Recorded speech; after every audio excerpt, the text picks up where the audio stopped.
সবাই জানে জুমার ফজিলত সম্পর্কে, সবার কাছে এটা মুখস্থ যে জুমার দিন যে ব্যক্তি আগে মসজিদের ভিতরে এসে বসে পড়ে,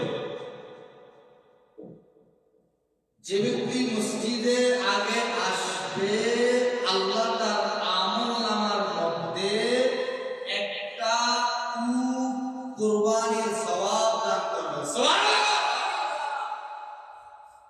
তো আমি কুরবানি দিতে পারি না, কথা কয় না রে, পারি না।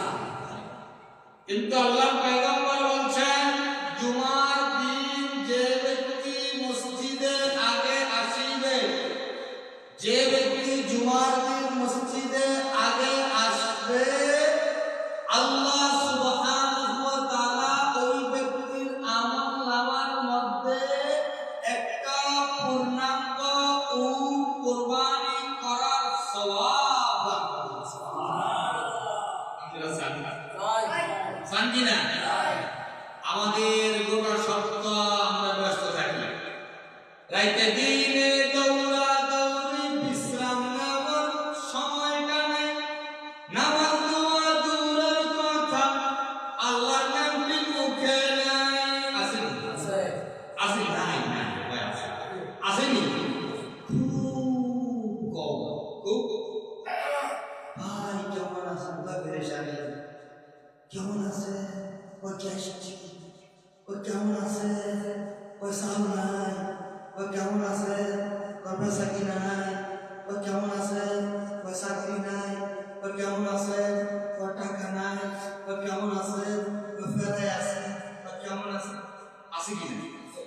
আছে কি না? আলহামদুলিল্লাহ। আমরা বলি কথা কয়টা রে, বলি বলি না। সম্মানিত আলোচনা খারাপ, গোটা সপ্তাহ আমরা বিভিন্ন সমস্যায় থাকি। জুমার দিনটাকে আমরা ফিক্স করি, জুমার দিনটাকে আমরা স্পেশাল মনে করি। কি আল্লাহ বলেছেন ইয়া আইয়ুহাল্লাযীনা আমানু ইযা নুদিয়া লিস-সালাহ মিন ইয়াউমিল জুমআহ, শুনুন, মিন ইয়াউমিল জুমআহ ফাসআউ ইলা যিকরিল্লাহি ওয়া যারুল বাই'আ, স্পষ্ট করে দিয়েছে, উল্লেখ করে দিয়েছে।